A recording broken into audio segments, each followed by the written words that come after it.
आज हम लोग पढ़ेंगे ज्योग्राफी में, ठीक ना।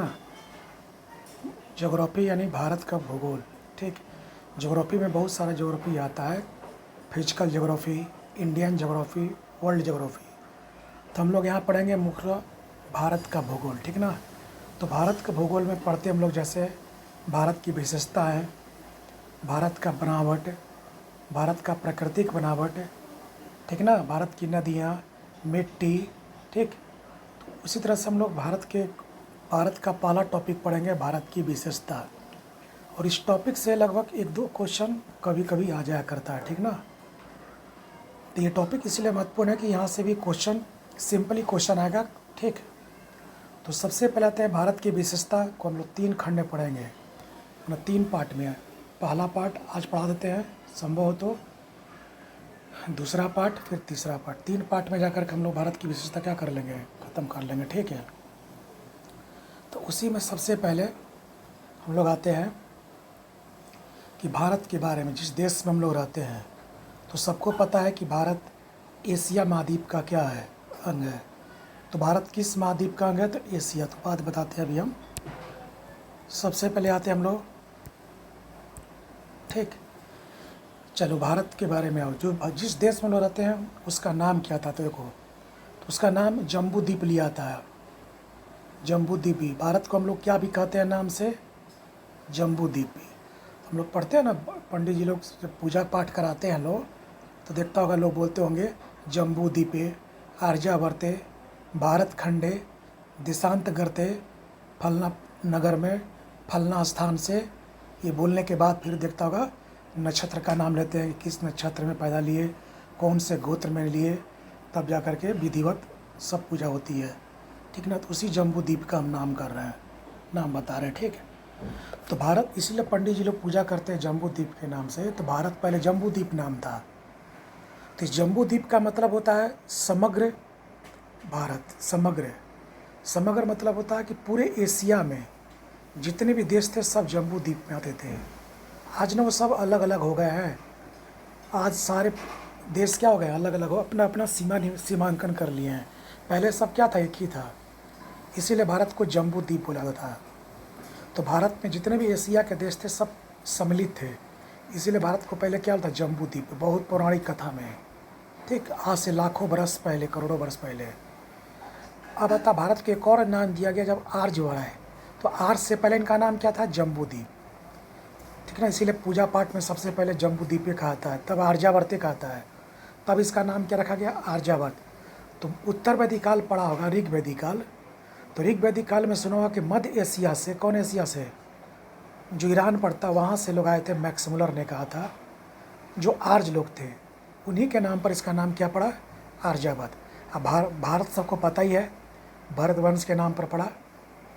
इंडिया, जब ग्रीक लोग भारत में आए, इंडो ग्रीक, सुना होगा सिकंदर का जब आक्रमण हुआ था, तो उन लोगों ने भारत को इंडिया कहा। और जब 750 ईस्वी में अरबी लोग भारत आए तो उन्होंने इसको हिंदू कहा।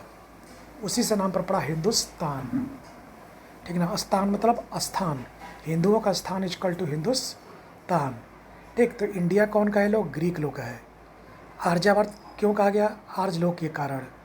और जम्बू द्वीप इसका क्या नाम था, पूर्व। तो पूरे समूचे एशिया को उस समय सम्मिलित रूप से क्या बोला था, जम्बू द्वीप, ठीक।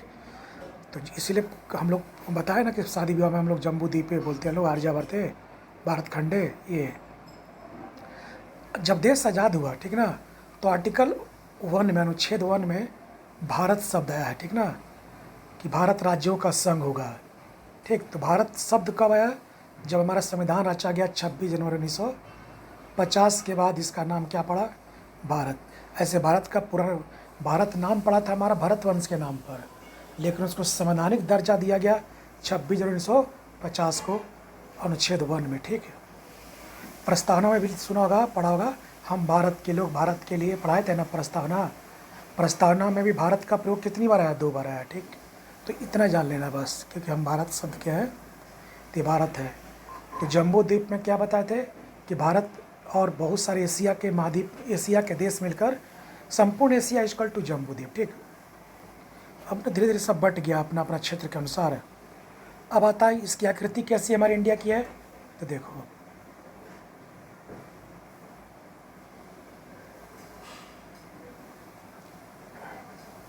कैसा कोण हो जाएगा? चतुष्कोणीय हो जाएगा। देखो चतुष्कोण जिसके 4 कोण है तो चतुष्कोणीय है। कैसा दिखता है ये? चतुष्कोणीय, ठीक ना। अब आते हैं नेक्स्ट है कि पूछता, देखो ये सब मेन फैक्ट पहले जान लो। प्लेट के बारे में पूछता है तो कौन सा प्लेट का है? तो भारत देखो पहले विश्व में 2 प्लेट थी, एक उंगारा लैंड, एक गोंडवाना लैंड। यही भूखंड था। एक भूखंड का नाम था उंगारा लैंड और एक भूखंड का था नाम था गोंडवाना लैंड। इसी में था ऑस्ट्रेलिया, इंडिया, अफ्रीका और दक्षिण अमेरिका। और इसमें था नॉर्थ अमेरिका आज का, यूरोप और एशिया का उत्तरी भाग, चीन से लेकर उधर। और बीच में पता था तैतीस सागर, जिसका हम लोग पढ़ाएंगे हिमालय पर्वत के निर्माण में। पुस्तक हिमालय पर्वत के निर्माण किस सागर से हुआ था? तो बोलना तैतीस सागर से। तो ऊपर वाले भाग को बोलते थे उंगारा लैंड है और नीचे वाले भाग को बोलते थे गोंडवाना लैंड, ठीक ना। ये तैतीस सागर से जुड़कर आपस में जो दोनों प्लेट आपस में टकराया तो तैतीस सागर का जो गाद उठ कर ऊपर चले गया और यही बन गया हिमालय पर्वत, एटलस पर्वत, आल्पस पर्वत। सुना है ना, यही बना था। इसका हम लोग ज्योग्राफी में अध्ययन करेंगे, ठीक। तो भारत बताओ किसका अंग था? गोंडवाना लैंड का, उंगारा लैंड का। यूरोपियन कंट्री, नॉर्थ अमेरिकन, ये सब किसका था? गोंडवाना लैंड का, ठीक ना। तो पूरे खंड को मिलाकर बोलते पेंजिया। पूरे खंड को मिलाकर क्या होता? पेंजिया। पेंजिया में कितने भाग थे? 2 भाग। एक भाग था उंगारा लैंड और एक भाग था गोंडवाना लैंड। बीच में कौन सागर था? तैतीस सागर, ठीक। इसी में अंग था हमारा भारत, ठीक। इसीलिए भारत किसका अंग हुआ? गोंडवाना लैंड। अब नेक्स्ट आते हैं हम लोग दूसरा। देखो तो भारत किसका अंग है? गोंडवाना लैंड का, ठीक। तो गोंडवाना किसका भाग था? तो बोलना पेंजिया का, ठीक। ऊपर वाले को उंगारा, दक्षिण वाले को गोंडवाना, ठीक। अब बता पूछ देगा भारत किस गोलार्ध में है? गोला का आधा को क्या बोलते हैं? गोलार्ध। गोल भाग है कोई ना। देख एक ये गोलार्ध हुआ, एक लंबवत रूप में भारत गोलार्ध है जो पूर्वी और पश्चिमी बढ़ता है। एक क्षैतिज रूप में भारत में गोलार्ध है। गोलार्ध मैंने गोल का आधा, ये आधा हुआ ना, ये नॉर्थ भाग हो गया और ये साउथ भाग हो गया, ठीक। ये ईस्ट भाग हो गया, ये वेस्ट भाग हो गया। तो ये भी गोलार्ध हुआ है। ये देशांतरी गोलार्ध है, ये अक्षांशीय गोलार्ध है, ठीक ना। तो भारत किस गोलार्ध में? तो देखो इंडिया का नक्शा यहाँ है। तो भारत किस गोलार्ध में है? तो उत्तरी गोलार्ध में। अक्षांश के आधार पर किस गोलार्ध में है? तो उत्तरी गोलार्ध में। देखो उत्तरी अक्षांश ये सब है ना, ये सब दक्षिणी अक्षांश है। यानी विषुवत रेखा के उत्तरी भाग में उत्तरी अक्षांश है और दक्षिणी भाग में दक्षिणी अक्षांश, ठीक ना। ये हो गया जीएमटी। जीएमटी के पूरब में पूर्वी देशांतर और पश्चिम में पश्चिमी देशांतर। ये सब हम लोग डीप पढ़ेंगे आगे क्लास में, ठीक। अभी सिंपल समझ लो। भारत पूर्णतया किस गोलार्ध में? उत्तरी गोलार्ध में। यह भारत किस अक्षांश में है? उत्तरी अक्षांश के दक्षिणी अक्षांश में है। तो क्यों है भारत उत्तरी अक्षांश में? तो भारत देखो 8 डिग्री 4 अंश से 37 डिग्री 6 अंश किधर है? तो ये सब जब पढ़ाएंगे ना अक्षांश रेखा, देशांतर रेखा, तो वहाँ इसको और डिफाइन कर देंगे क्लियर। अभी खाली तय जान लो भारत किस अक्षांश में? उत्तरी अक्षांश में। भारत किस देशांतर में है? तो पूर्वी में। पूर्वी में क्यों है भारत? तो 0 से लेकर 180 इधर है ना, उसी में भारत 68 डिग्री से लेकर 97 डिग्री तक इधर है। तो भारत किधर हुआ? पूर्वी देशांतर कि पश्चिमी देशांतर? इनका भी हम पढ़ा देंगे आगे पूरा डीपली। तो चलो भारत किस अक्षांश की ओर है? उत्तरी की दक्षिणी? उत्तरी। किस देशांतर में है? तो पूर्वी देशांतर में है, ठीक। गोलार्ध कौन हो गया? तो उत्तरी गोलार्ध। गोलार्ध का मतलब क्या होता है बोलना? गोल का आधा। गोल प्लस आधा इक्वल टू गोलार्ध, ठीक। अब होता है भारत कितने कटिबंध में है? तो 2 कटिबंध में है, ठीक ना। कटिबंध जो होता है इसको जोन के आधार, इसको टेम्परेचर के आधार पर बनाया गया है। जहाँ पर टेम्परेचर अधिक है उसको उष्णकटिबंधीय जोन। देखो इसको ऐसे पृथ्वी पर जाओगे पढ़ोगे डीप, इसको भी आगे क्लास इसका भी है, इसका भी आगे क्लास है। देखो पृथ्वी पर सूर्य के टेम्परेचर के आधार पर, इसको भी डीप पढ़ाएंगे आगे। पृथ्वी पर सूर्य के टेम्परेचर के आधार पर उत्तरी गोलार्ध और दक्षिणी गोलार्ध में दोनों तरफ है 0 से 23 डिग्री उष्णकटिबंध, 23.5 से 66 डिग्री शीतोष्ण कटिबंध, 66.5 से 90 डिग्री शीत कटिबंध। अब इस कटिबंध के बीच में रहेगा। मान लो किसी देश का अक्षांशीय विस्तार 4 डिग्री से लेकर 20 डिग्री है उत्तर में, तो 4 डिग्री हो गया और ये हो गया 20 डिग्री। तो किस कटिबंध में बताओ? उष्ण कटिबंध में। सूर्य के टेम्परेचर के आधार पर इसको भी आगे हम बता देंगे। तो भारत बताना उष्ण कटिबंध और शीतोष्ण में पड़ता है। क्यों बोलना? तो भारत का जो अक्षांशीय विस्तार है 8 डिग्री से 37 डिग्री है आंसर, ठीक ना। तो 37 डिग्री क्या होता है? 23.5 को पार कर जाता है। तो भारत उष्ण में भी है और शीतोष्ण में है। भारत का विस्तार अगर 66.5 से भी ऊपर होता है, या 66.5 का है ना, तो भारत शीत में भी होता है। अब भारत का विस्तार केवल 0 से लेकर 22 तक में होता है, तो भारत किस में होता है? उष्ण कटिबंध में। तो भारत बताओ किस कटिबंध में है? उष्ण और शीतोष्ण में। इसका भी हम लोग क्लास में जब पढ़ाए, देखो ये तीनों टॉपिक जो है ना, ये पूरा क्लास में जब आगे हम लोग पढ़ेंगे अक्षांश देशांतर का, तो वहाँ पूरा एकदम क्लियर हो जाएगा। अभी केवल सिंपल समझ लो। चलो, भारत की जलीय स्थिति, जब भारत का नक्शा हम देखेंगे तो ये भारत का जलीय भाग है। देखा होगा इधर बंगाल की खाड़ी है, इधर अरब सागर है, इधर हिंद महासागर है। और भारत का जो समुद्री एरिया है वो हम बता रहे, व्यापारिक नहीं बोलेंगे, हम बोलेंगे समुद्री एरिया, जहाँ तक भारत का अपना कब्जा है। 12 नॉटिकल मील है। समुद्र की दूरी किससे मापी जाती है? नॉटिकल मील में। तो 12 किलोमीटर के परिधि में, 12 नॉटिकल मील के परिधि में भारत का क्या है? समुद्री विस्तार अपना, इसका जलीय सीमा, ठीक ना। ऐसे वो 250 किलोमीटर तक भी जा सकता है अपना समुद्र में, अपना क्या करने के लिए? समुद्र में अपना समुद्री ज्ञान प्राप्त करने के लिए, समुद्र से व्यवसाय करने के लिए, ठीक। तो भारत के 3 ओर से जल है, तो जिसके 3 ओर से जल उसको बोलते हैं प्रायद्वीप बोलते हैं। इसीलिए भारत का दक्षिणी भाग जो है वो प्रायद्वीपीय भाग कहलाता है। क्यों कहलाता है?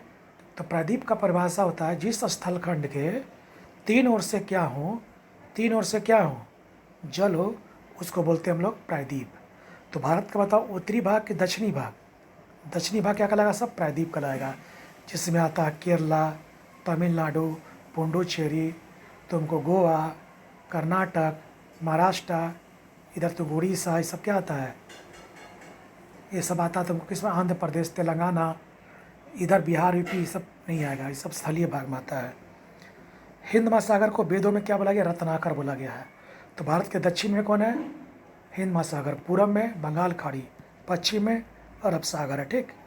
तो इसको हल्का फुल्का जान लो। हिंद महासागर को वेदों में क्या बोला गया? रत्नाकर। अब इसी को हम लोग जब महासागर पढ़ेंगे ना, तो इस महासागर में कौन सी जलधारा बहती है, कौन से छोटे छोटे द्वीप हैं, कौन बड़ा द्वीप है, कहाँ पे इसका गहरा गड्ढा है, सब पढ़ना है, ठीक। उम्मीद है इतना पढ़ लेना। नेक्स्ट देखो, नेक्स्ट आता है भारत की दूरी। देखो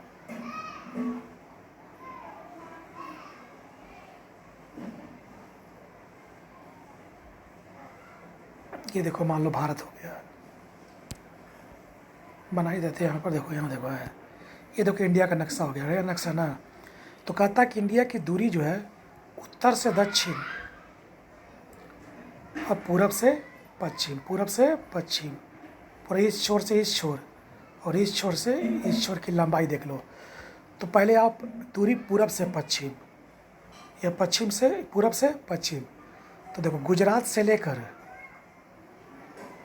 अरुणाचल प्रदेश तक है, ठीक ना। तो गुजरात से लेकर कहाँ तक है? अरुणाचल प्रदेश तक है। तो यहाँ पर दूरी जो है कैसे 29 डिग्री कैसे हो गया है बताओ यहाँ पर? तो यहाँ का देशांतरीय विस्तार जो है 68 डिग्री है और यहाँ का देशांतरीय विस्तार 97 डिग्री है। दोनों घटाओगे, 25 अंश है, दोनों घटाओगे तो निकलेगा 29 डिग्री और 1 डिग्री बराबर होता है 111 किलोमीटर, ठीक है। जो छूट गया आगे पूरा डीप चलेगा तो बता देंगे 11 किलोमीटर। तो 29 में से लगभग 111 से गुना करोगे तो लगभग कितना आएगा? 2933 किलोमीटर। इसका मतलब है गुजरात से चलकर, गुजरात के अंतिम छोर से चलकर अरुणाचल प्रदेश के अंतिम छोर पर पहुंचने पर डिग्री में कितना अंतर होता है? 29 डिग्री। मिनट समय में होता है 2 घंटे का अंतर, क्योंकि 1 डिग्री बराबर होता है 4 मिनट है। तो 30 डिग्री बराबर हो जाएगा 30 डिग्री गुने 30 का एवरेज मान लो, 30 चौका 120, यानी 2 घंटे हो जाएगा ना। तो यहाँ से यहाँ तक आने में कितना घंटा लगेगा? 2 घंटे का डिफरेंस होता है। चलो डिग्री में कितने घंटे का, 29 डिग्री का, किलोमीटर में 2933 किलोमीटर, ठीक।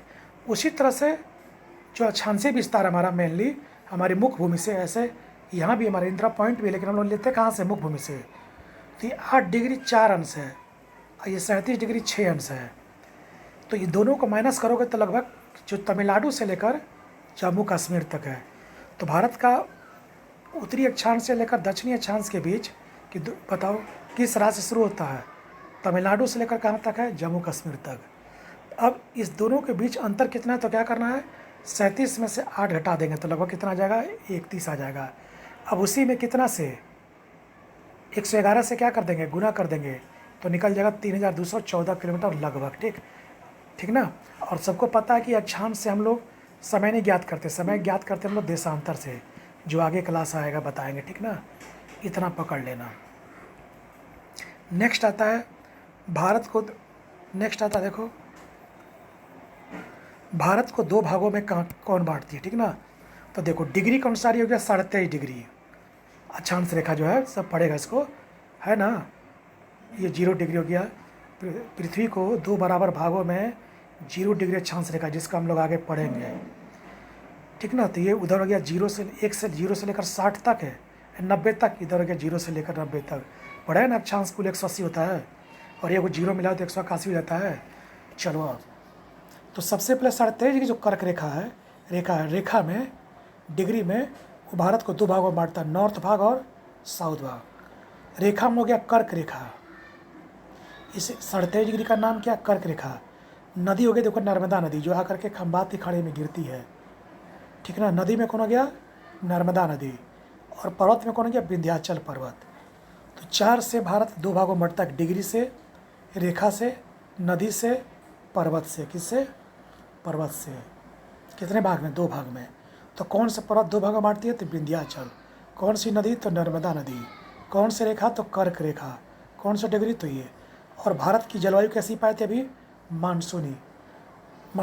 बताए थे कि मानसून शब्द भारत में पहली बार 62 ईस्वी में हिपालस नामक वैज्ञानिक ने किया था, ठीक ना।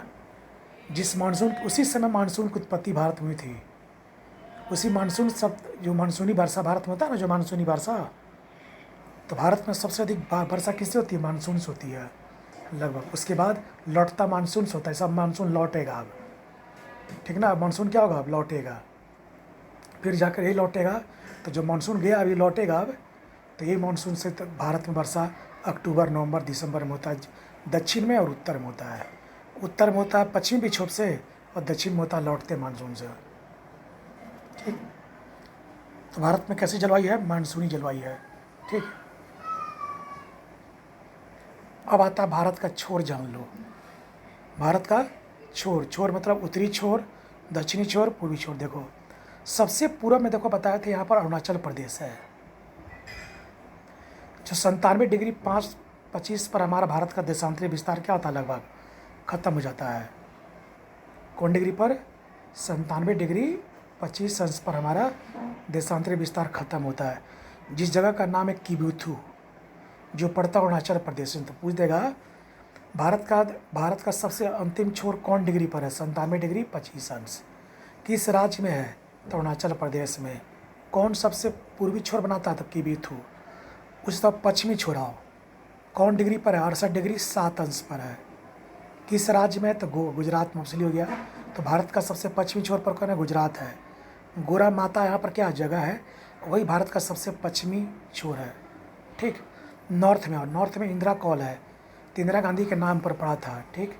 राजीव गांधी जब यहाँ पर भी गए थे ना, तो अपनी माँ के नाम पर रखे थे। जम्मू कश्मीर में सियाचिन जो ग्लेशियर है, उसी ग्लेशियर के पास है 37 डिग्री 6 अंश हमारा जाकर के अक्षांशीय रूप में भारत का विस्तार क्या होता है, ख़त्म होता है। वो कहाँ पर है, उसी का नाम है इंदिरा कॉल, ठीक। अब देखो यहाँ पर आओ, भारत का मुख्य भाग में, ये मुख्य भाग हो गया। तो मुख्य भाग बोलेगा तो दक्षिणतम बिंदु कहाँ है, तो बोलना कन्याकुमारी में है। इसको कैप कैमरीन बोलाता है। किस राज्य में, तमिलनाडु में है, ठीक ना। तो भारत का मुख्य भूमि, ये मुख्य भूमि हो गया। और मुख्य भूमि के बाहर पूछेगा, ठीक ना, तो बोल देना तुमको कहाँ पर, अंडमान निकोबार में। कहाँ पर है, जिसका नाम इंदिरा पॉइंट है, ठीक। जो ग्रेट निकोबार, ग्रेट इसका नाम क्यों पड़ा है, तो इसका भी आगे हम चर्चा कर देंगे, जब द्वीप पढ़ाएंगे ना। देखो बड़ा सा निकोबार था, ये छोटा निकोबार, छोटा निकोबार। तो यहाँ पर अगर इसका सबसे दक्षिणतम बिंदु होगा तो बड़ा, बताओ निकोबार कैसा दिख रहा है, बड़ा कि छोटा? तो बड़ा, अगर यहीं पर छोटा बिंदु रहता, छोटा गोला निकोबार रहता तो लिखते छोटा निकोबार, अगर इससे थोड़ा बड़ा रहता तो लिखते मिडिल निकोबार। तो इसका नाम ग्रेट निकोबार क्यों पड़ा, आगे बताएंगे इसका भी। चलो, इसी का पूर्ण नाम था लाचिंग फेमलिंग, जिसको राजीव गांधी जब यहाँ पर दौरा किए थे तो उन्होंने अपनी मम्मी के नाम पर रखा था इसका नाम इंदिरा पॉइंट, ठीक ना। तो इंदिरा पॉइंट का पूर्ण नाम क्या था, लाचिंग पेमिलियन पॉइंट, ठीक ना। ठीक, तो एक इंदिरा कॉल है जो उत्तर में है, एक इंदिरा पॉइंट है जो दक्षिण में है। तो पूछेगा भारत का सुदूरतम दक्षिणतम बिंदु, तो इंदिरा पॉइंट होगा। भारत की मुख्य भूमि अगर पूछ दिया तो मुख्य भूमि जहाँ रहेगा या प्रायद्वीपीय भूमि रहेगा, भारत रहेगा। तो ये प्रायद्वीप क्या भाग है ना, अभी ने बताए थे कि सब प्रायद्वीप भारत में आता है। प्रायद्वीप रहेगा और भारत की मुख्य भूमि रहेगा तो ये मारना, अगर प्रायद्वीप भारत में रहे, भारत का मुख्य भूमि न रहे तो कौन मारना, ये मारना, इंदिरा पॉइंट, ठीक। तीसरे दक्षिणतम बिंदु में कन्फ्यूजन होता है, पूछेगा भारत संघ का, तो सबको पता है कि अंडमान निकोबार क्या यूनियन टेरिटरीज है। भारत का सबसे दक्षिणतम बिंदु तो भी इंदिरा पॉइंट होगा, लेकिन मुख्य भूमि रहेगा और प्रायद्वीप रहेगा तभी किसको मारना, ठीक ना, तभी कन्याकुमारी को मारना या कैप कैमरून को मारना। लेकिन अगर मुख्य भूमि और प्रायद्वीप ना रहे तो मारना किसको, इंदिरा पॉइंट को, ठीक। और इधर किबुथु हो गया, इधर इंदिरा कॉल हो गया, इधर गौरव माता हो गया, इधर हो गया भारतीय प्रायद्वीप में कैप कैमरून हो गया। अब प्रायद्वीप हट गया तो इंदिरा पॉइंट हो गया, ठीक। ये चारों हमारा चौहद्दी है जो दक्षिणतम बिंदु है और पूर्व और पश्चिम उत्तर बिंदु है। नेक्स्ट, अभी बताए थे कर्क रेखा, इससे बराबर क्वेश्चन आता है। कौन डिग्री पर था, 23.5 डिग्री पर था। इससे भारत को दो भागों में बांटा गया है, नॉर्थ और साउथ। तो देखो इसी पर एक क्वेश्चन पूछता है कि कितने राज्य क्रॉस करते हैं, इस रेखा से कितने राज्य क्रॉस कर रहे हैं, तो बोलना 8 राज्य। शुरुआत करो, गुजरात, राजस्थान, मध्य प्रदेश, छत्तीसगढ़, क्रम से देखो दे देगा, पश्चिम से पूर्व की ओर जाइए क्रम से। तो पहला गुजरात, दूसरा राजस्थान, तीसरा एमपी, चौथा छत्तीसगढ़, पांचवा झारखंड, सातवां तुमको, छठा तुमको वेस्ट बंगाल, सातवां त्रिपुरा, आठवां मिजोरम। तो सबसे पूर्व में कौन है, मिजोरम। सबसे पश्चिम में कौन है, गुजरात है, ठीक ना। तो इसी को कुछ लोग कोड बनाता है गमछा झार, कौन झार के जाओ, गमछा झार के चलो, तो उस पर कोड है। लेकिन तुम लोग अपना सब अपना अपना कोड बनाना, सबका कोड होगा, ठीक ना। ये क्रम से दम है। तो पूछता है पहले, फिर पूछ देगा पूरब से पश्चिम की ओर जाइए, बताइए क्रम बताइए, तो उल्टा कर देना उसका। अब बताओ, इसी कर्क रेखा के उत्तर भारत में सबसे समीप है मणिपुर और दक्षिण भारत में सबसे समीप है उड़ीसा, ठीक। पूछता है कर्क रेखा के उत्तर में सबसे समीप राज्य कौन है, मणिपुर है। कर्क रेखा के दक्षिण में सबसे समीप राज्य कौन है, उड़ीसा। देखो यहाँ पर उड़ीसा है ना, ये मणिपुर है ना, ये हमारा अदर राज्य है ना। तो बताओ सबसे उत्तर में समीप कौन है, मणिपुर है। इधर महाराष्ट्र है ना। तो चलो, तो सबसे समीप पूछेगा दक्षिण में कौन, उड़ीसा। उत्तर में कौन, तो बोलना मणिपुर।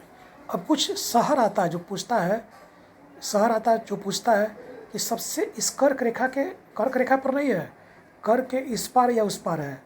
जैसे यहाँ देखो, यहाँ देखो, यहाँ देखो, यहाँ देखो, ये सब क्या कर्क के समीप है ना। तो सबसे समीप एमपी का भोपाल शहर है।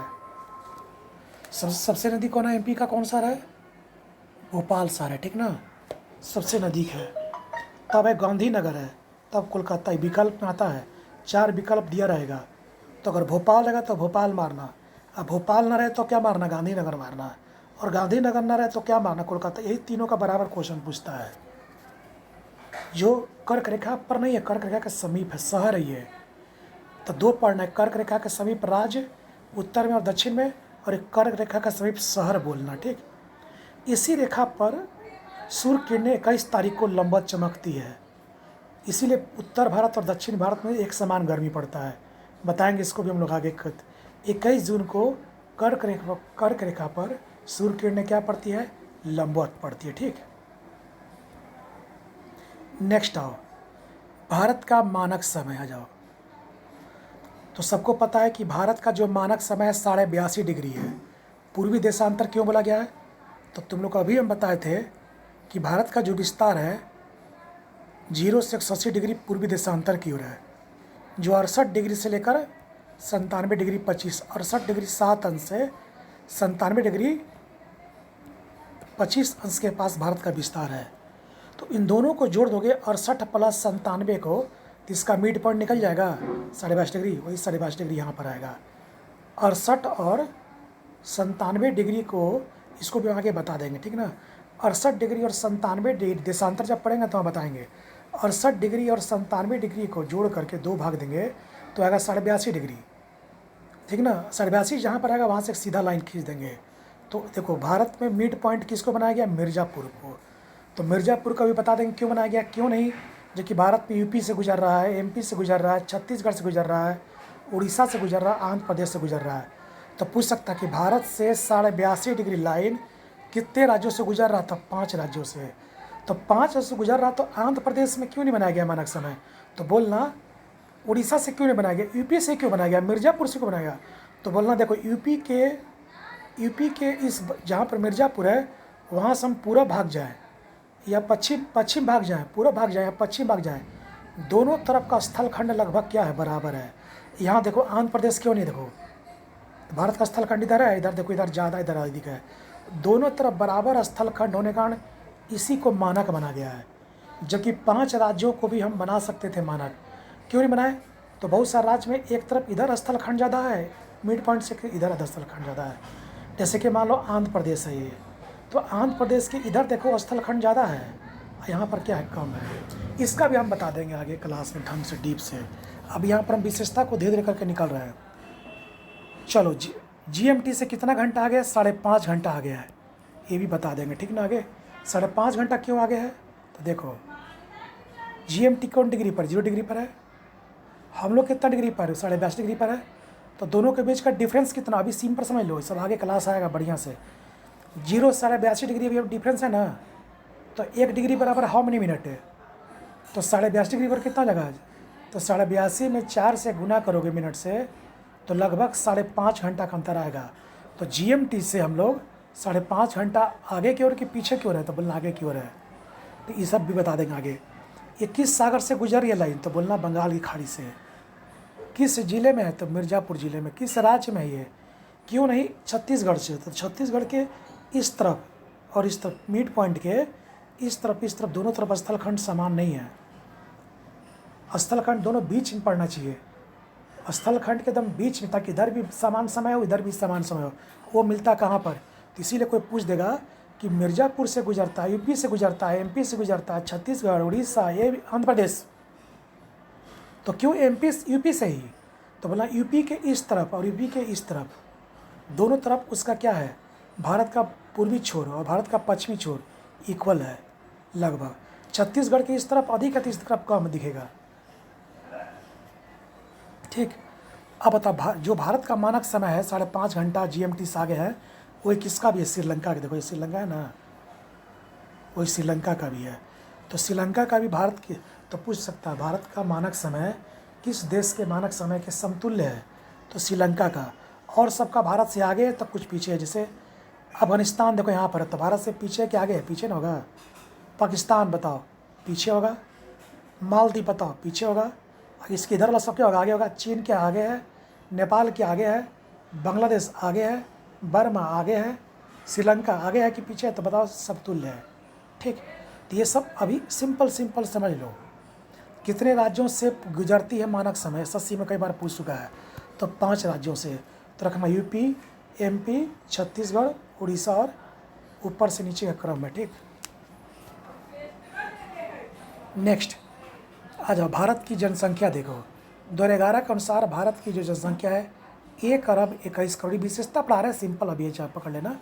जो पूरे विश्व का 17.5 है, यानी 17 पूरे विश्व में मान लो 7 अरब जनसंख्या है।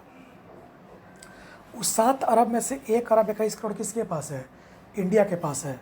तो 7 अरब जनसंख्या मान लो 100% है, तो 100 में से 17.5% किसके पास है? भारत के पास है। जो विश्व में कौन पोजीशन पर है? दूसरा। पहला नंबर पर कौन है? चाइना। भारत में पॉपुलेशन किस राज्य में पाला है? यूपी में। किस राज्य में सबसे कम है? तो सिक्किम में। सिक्किम में सबसे कम है और यूपी में सबसे क्या है? ज़्यादा है। चलो भारत का क्षेत्रफल पूरा टोटल द्वीप फीप सब मिलाकर 32,87,263 वर्ग किलोमीटर है, जो पाकिस्तान के 4 गुना बड़ा है, बांग्लादेश से 6 गुना लगभग बड़ा है, नेपाल से 7 गुना लगभग 8 गुना बड़ा है, 10 गुना, ठीक ना। तो भारत का जो 32,87,263 वर्ग किलोमीटर है, कुल विश्व के क्षेत्रफल का लगभग कितना परसेंट है? 2.54%, ठीक ना। और भारत इस मामले में कौन पोजीशन पर है? तो क्षेत्रफल में 7वें हैं और जनसंख्या में दूसरे नंबर पर है। तो भारत से आगे कौन कौन है? रूस है, कनाडा है, चीन है, यूएस है, ब्राज़ील है, ऑस्ट्रेलिया है। तो भारत का नंबर कौन पोजीशन पर है? 7वां। सबसे क्षेत्रफल में आगे कौन है? रूस। तब कौन? कनाडा, नंबर से क्रम से, ठीक। सबसे बड़ा भारत में क्षेत्रफल में कौन है? राजस्थान है। पहले एमपी था, जब छत्तीसगढ़ अलग हो गया तो इसका क्षेत्रफल थोड़ा क्या हो गया? कम हो गया। सबसे छोटा कौन है? गोवा है।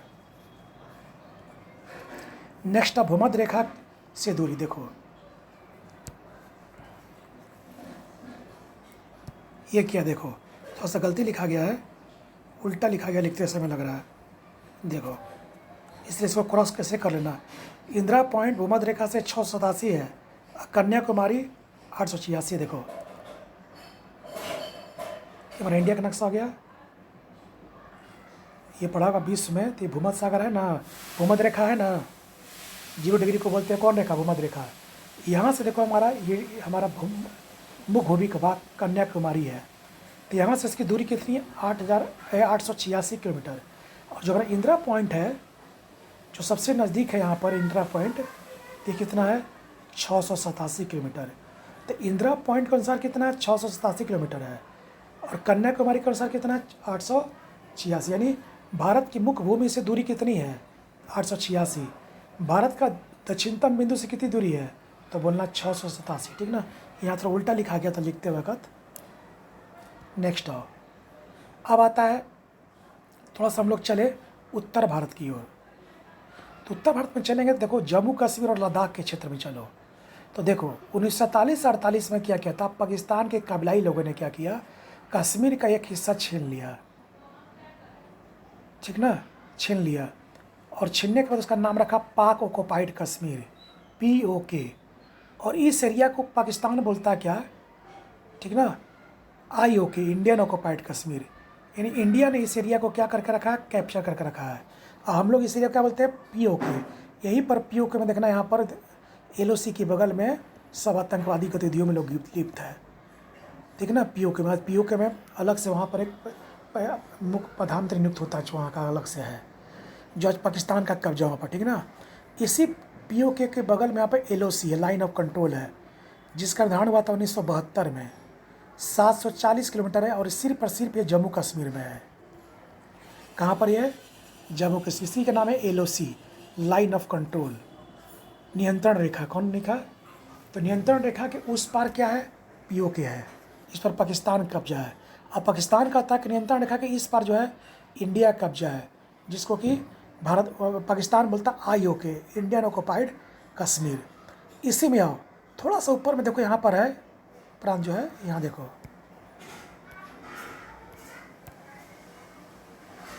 इसको क्या किया था? पाकिस्तान ने जब जीता था तो कुछ भाग चीन को दे दिया था।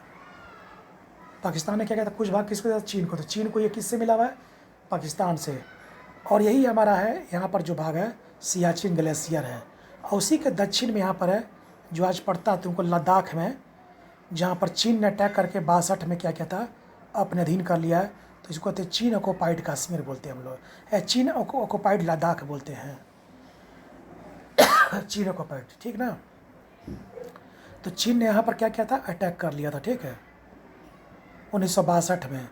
तो इसी को अक्साई चीन क्या बोलते हैं हम लोग? तो ये अक्साई चीन हो गया, ये हो गया सियाचिन ग्लेशियर, ये हो गया पाकिस्तान ने चीन को दिया है, और ये हो गया POK, ठीक। तो इसे सियाचिन ग्लेशियर के बारे में बोलते हैं कि विश्व का सबसे दूसरा बड़ा ग्लेशियर है, ठीक ना, विश्व का दूसरा बड़ा ग्लेशियर है। पहला तुमको अंटार्कटिका में है, ये काराकोरम श्रेणी पड़ता है। ये कहाँ पड़ता है? काराकोरम एक पर्वत है ना यहाँ पर, उसी श्रेणी के बीच में ग्लेशियर हमारा है। जो भारत और पाकिस्तान के बीच हिम नदी का सीमांत बनाता है। तो सियाचिन ग्लेशियर बताओ कहाँ पर है? का जम्मू कश्मीर में। ये लगभग 70 किलोमीटर है। कितने किलोमीटर है ये? 70 किलोमीटर इसकी लंबाई है। तो देखो इसी ग्लेशियर से जब पिघलता है तो हिम से जो पिघला ना तो उसी से नदी बनता है। तो इस तरह बन गया पाकिस्तान, इस तरह बन गया भारत। इसीलिए बोलते हैं भारत और पाकिस्तान की ये हिम नदी जो है सीमांत है। सीमांत माने सीमा का अंत होता है। ठीक, इसी को सफ़ेद पानी भी और शीत मरुस्थल भी कहा गया है। क्यों कहा गया है? तो बर्फ़ का चादर बिछा होने के कारण यह सफ़ेद रंग का दिखता है। शीत क्यों? कि मरुस्थल उसे कहते हैं, मरु मने कोई नहीं, स्थल मने जगह जहाँ पर कोई भी निर्जन, जहाँ पर कोई ना हो। शीत मतलब ठंडा है। ये एक होता है मरुस्थल गर्म वाला जो बालू वाला होता है, एक होता है शीत वाला। ठीक, तो बर्फीले को भी हम मरुस्थल कह सकते हैं। जैसे गोबी मरुस्थल का नाम सुना होगा, मंगोलिया में है, वो शीत मरुस्थल है। सफ़ेद पानी क्यों? क्योंकि सफ़ेद रंग का इस पर ठंडे के मौसम में चादर चढ़ाता है। इसलिए ग्लेशियर का नाम क्या है? सियाचिन ग्लेशियर। ठीक, किस राज्य में पड़ता है? भारत, जम्मू कश्मीर में। किस पर्वतमाला के बीच में? तो काराकोरम पर्वतमाला। किन दो देशों के बीच से विवादित है? तो भारत और पाकिस्तान। यहीं पर देखता भारत लाखों लाखों करोड़ रुपये, यहीं पर कारगिल युद्ध हुआ था। लाखों लाखों करोड़ का भारत क्या करता है? खर्च करता है। ठीक, ये सब बात की बात है। अब है भारत की सबसे ऊंची चोटी। इसी पाक ऑक्युपाइड कश्मीर में जो गए थे हम लोग ना, जिसको गाडविन ऑस्टिन ने भी खोजा था।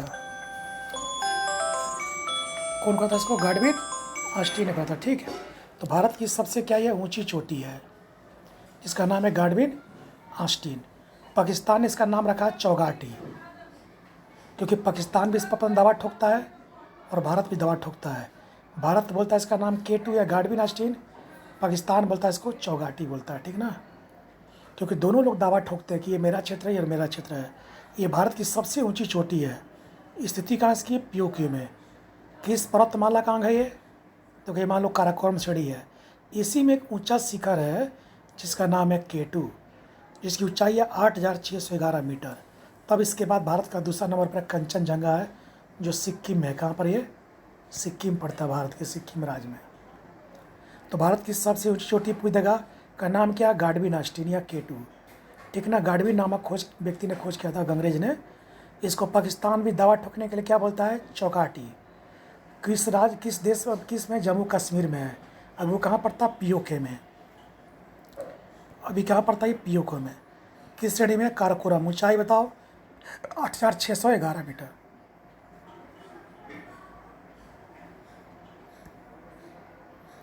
नेक्स्ट, चलो एक इधर थोड़ा सा देखते हैं। सर क्रीक देखो एक है, तो सर क्रीक नामक अंग्रेज अधिकारी ने इसका नाम रखा था। ठीक ना, पाक और गुजरात के बीच से विवाद है, बहुत बार पूछा है। ज्वारी है चोरी है, 1842 में हुआ है, खोज हुआ था इसका। 1842 में इसका निर्माण हुआ था। ये सर क्रीक नामक एक अंग्रेज अधिकारी ने किया था, जो पाकिस्तान और इंडिया के विरुद्ध ही क्या ये बीच विवाद का विषय है, जिसको कभी सुना होगा इंटरनेशनल कोर्ट ऑफ जस्टिस ने अभी निर्णय दिया है। इंटरनेशनल कोर्ट ऑफ जस्टिस निर्णय दिया है कि सर क्रीक जो मामला है, सर क्रीक जो क्षेत्र है वो भारत का अंग है। ठीक ना, तो भारत की भी जीत हुई थी इसी समय। ज्वारीय चोरी का मतलब होता है कि जब समुद्र का जल ज्वार के माध्यम से किनारे आता है तो समुद्री जल का नमक क्या होता है? यहाँ पर आकर क्या होता है? तो ज्वारीय चोरी का मतलब होता है ज्वार न दे। ज्वार न दे मतलब कि वहाँ पर क्या होता है कि जब ज्वार आता है तो वहाँ पर अपने साथ मिट्टी उट्टी या नमकीले साल्टी लवड़ा पर बिछा देता है। इसलिए यहाँ पर नमक की मात्रा ज़्यादा पाती है और सफ़ेद रेगिस्तान के रूप में ये होता है। तो सफ़ेद नमक कहाँ से निकल आता है? ना, गुजरात से, इसलिए इसको बोलता है सफ़ेद रेगिस्तान। तुम देखता होगा आर्मी लोग यहाँ पर हमारा जो रक्षा करता है तो 3 घंटा, लवड़िए बेल्ट होने के कारण 3 घंटा ज़्यादा वो लोग नहीं झेल पाता है, तो इसलिए 3 घंटा तक उनकी ड्यूटी चेंज होती रहती है। हमेशा हर 3 घंटा पर यहाँ पर आर्मी की ड्यूटी चेंज होती है ताकि यहाँ की सीमा की रक्षा कर सके। ठीक ना, ज्वारीय अंचूरी है। सर क्रीक काफ़ी चर्चित में है। ठीक ना, कच्छ देखो यहाँ पर है, ये देखो कच्छ है। कच्छ जो हमारा है ये गुजरात में है। ठीक ना, जो जामनगर और ये भुज है उसी दोनों के बीच में कच्छ है। ठीक ना, यहीं पर आके अरावली पर्वत से निकली हुई नदी, लुनी नदी वर्षा के मौसम आकर के कच्छ के रण में गिरती है। तो कच्छ के रण में कौन सी नदी गिरती है? तो लूरी नदी। लेकिन जब गर्मी के मौसम होता है तो अंतस्थल जाती है, बताएंगे नदी में इसको। तो इसी कच्छ के रण में कौन नदी गिरती है? तो लूरी नदी गिरती, ठीक ना। यहीं पर आए थे गांधी जी, दांडी से कच्छ आए थे नमक यात्रा करने, सविनय अवज्ञा आंदोलन 1930 में, ठीक ना। यही अब यहाँ पर तो गुजरात के पास है, खंभात की खाड़ी है। ये भी जान लो भारत की भौगोलिक स्थिति। कच्छ कहाँ है? तो गुजरात के बीच में है, जो कटा भाग है ना। अब यहाँ पर खंभात आ जाओ, महाराष्ट्र और गुजरात के बीच में है। लेकिन ज़िले कौन कौन है? भावनगर और सूरत ज़िले के बीच में है। तो गुजरात के अंडर में ही है, गुजरात एरिया में पड़ता है जो है। यहाँ जो गुजराती सब है ना, बेल्ट यहाँ तक, यहाँ से महाराष्ट्र शुरू है। तो गुजरात में इस तरफ हो गया भावनगर ज़िला, और इस तरफ हो गया सूरत ज़िला। तो सूरत और भावनगर के क्या है? बीच में है। यहीं पर नर्मदा और ताप्ती नदी आकर क्या होती है? गिरती है खंभाती खाड़ी में। कौन नदी? नर्मदा और ताप्ती नहीं, माहे नदी। कौन नदी? माहे नदी इसी खाड़ी में गिरती है। नर्मदा और ताप्ती नदी उसी के बगल में अरब सागर में गिरती है। कौन सागर में? अरब सागर में। और कौन नदी यहाँ गिरती है? माहे नदी, ठीक ना। और नर्मदा और कौन? ताप्ती नदी उसी के जस्ट बगल में गिरती है। अब आता कुछ देखो यहाँ पर, केरल दक्षिण की ओर चलें, सुदूर दक्षिण की ओर। इसी सुदूर दक्षिण में ये भाग जो है केरल है। इसी केरल में एक शहर है कोची है, जिसको अरब के समुद्र की रानी कहा था, ठीक ना। और इसी कोची का जुड़वा शहर कहा था एर्नाकुलम को, जहाँ पर हाई कोर्ट है यहाँ का, ठीक ना। तो किस बताओ, अरब के समुद्र की रानी किसको कहता है? कोची को, क्योंकि यहाँ बहुत बड़े बंदरगाह व्यापार होते रहते हैं, ठीक ना। कोची का जुड़वा शहर किसको कहता है? एर्नाकुलम को, ठीक। चलो, ये हो गया राज्य तमिलनाडु। इसी तमिलनाडु और श्रीलंका के बीच एक स्टेट है, पाक स्टेट, जिसका हम लोग जल संधि में पढ़ेंगे बढ़िया से, ठीक है ना। पाक स्टेट है। एक अंग्रेज अफसर था जिसका नाम था रॉबर्ट पार्क है, उसी ने इसको खोजा था, जो मद्रास प्रेसिडेंसी का गवर्नर था। तो मद्रास प्रेसिडेंसी गवर्नर ने क्या किया था? अपने ज़माने में इंडिया के तमिलनाडु और श्रीलंका के उत्तरी भाग को अलग करने के लिए पाक स्टेट बनाया। पाक जल संधि का, किसी जल संधि से दोनों जुड़ेंगे, दोनों जुड़ते हैं। तो पाक स्टेट किन के बीच है? गलती से लोग पाक समझ के पाकिस्तान मत बोल देना। तमिलनाडु और श्रीलंका के बीच, यानी भारत और श्रीलंका के बीच है। इसी पाक स्टेट से दोनों एक होते हैं। बगल में देखो मन्नार की खाड़ी है, और यहाँ रामेश्वरम द्वीप है। यहीं पर आदम पुल है। कौन पुल है? आदम पुल है, जो पाक स्टेट और मन्नार की खाड़ी को क्या करता है? अलग करता है। इधर मन्नार खाड़ी हो गई, इधर पाक स्टेट हो गया। तो पूछता है, पाक स्टेट और मन्नार की खाड़ी को कौन अलग करता है? आदम पुल। नाम नहीं सुना आदम पुल? आदम मैंने आदमी। हनुमान जी जब पुल बनाए थे वानर सेना के साथ रावण को पकड़ने के लिए, जब सीता लेकर गया था, वही है। इसी के बगल में पंबन चैनल है। रामेश्वरम द्वीप के बगल में कौन है? पंबन चैनल, जो भारत को मुख्य भूमि से लगाते हैं। इसे मान लो महाभारत है, ये भारत की मुख्य भूमि है। यहीं पर ये पंबन चैनल है। यही चैनल क्या करता है? भारत को मुख्य भूमि से क्या करता है? अलग करता है, कि भारत हो गया, उसका भूख भी अलग हो गया इधर। अब होता है भारत की स्थलाकृति का मानचित्र, यानी जो भारत का जो ये स्थलाकृति है, इस सारे भारत का स्थलाकृति का मानचित्र 1967 में शुरू हुआ खींचना, जो भारतीय सर्वेक्षण विभाग है। यानी भारत के मानचित्र में कोई भी अगर बनावट से, मान लो पीओ को भारत का अंग बन जाएगा, तो तब कौन लेगा? भारत सर्वेक्षण विभाग। बांग्लादेश से सीमा का निर्धारण हो रहा है, कौन करेगा उसका निर्धारण? तो भारत सर्वेक्षण विभाग करेगा। कब इसका गठन हुआ था? 1967 में। नेक्स्ट देखो, लास्ट पढ़ते हैं आज हम लोग का पहला टॉपिक का, पहला खंड का, अंटार्कटिका में भारत का अभियान। देखो, अंटार्कटिका महाद्वीप सबको पता है, ऊपर आर्कटिक है, नीचे अंटार्कटिका है। कौन गोलार्ध में है? दक्षिणी गोलार्ध में है। तो यहाँ भारत बताया था ना, तो लोग पढ़ा होगा, नेशनल इनकम जब पढ़ाए होंगे तो लोग को बताए थे कि भारत की भौगोलिक सीमा में अंतरिक्ष आता है, समुद्री सीमा आता है, भारत का स्थलीय सीमा आता है, राजनयिक लोग आते हैं, और अंटार्कटिका महाद्वीप आता है। बताए थे ना, अंटार्कटिका महाद्वीप है। तो इसी अंटार्कटिका महाद्वीप पर भारत का अपना क्या है? अपना भारत का क्षेत्र है कुछ, जहाँ पर भारत अपना शोध कर सकता है जा कर के। तो ये भारत ने पहला अभियान किया था 1881-82 में, 82 में पूर्ण हुआ, जिसका नाम रखा था दक्षिण गंगोत्री। तो पूछता भारत ने अंटार्कटिका में पहला अभियान कब किया था?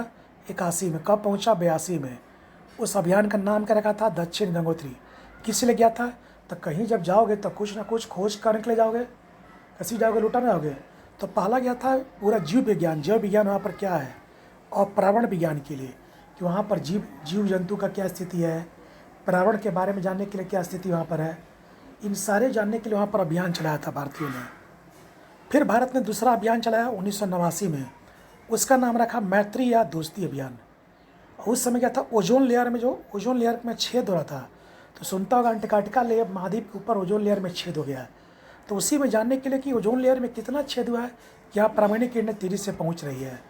तो दूसरा आया था ओजोन लेयर में छेद को जानने के लिए, कब, उसका नाम क्या था, मैत्री या दोस्ती, कब, 1989 में। और तीसरा अभियान का नाम है भारती, 2012 में हुआ था। कब बताइए? इस समय तक यहाँ पर जो नदियाँ पाई जाती है ग्लेशियर के माध्यम से, उस नदी के बेसिन के बारे में कि उसकी चौड़ाई कितनी है, बेसिन मतलब होता है नदी की चौड़ाई, और वहाँ पर जो चट्टान, वहाँ का किस तरह का चट्टान है, चट्टान का रूपरेखा क्या है, पतालीय चट्टान है, परतदार चट्टान है, क्या अवसादी है, क्या गहन चट्टान है, इन सारे चट्टान का पता करने के लिए उसने गया था। तीसरा तो नदी का बेसिन और चट्टान के बारे में कौन, तीसरा अभियान में। दूसरा अभियान में क्या, ओजोन के लिए। तीसरा अभियान में पर्यावरण के लिए, पहला में।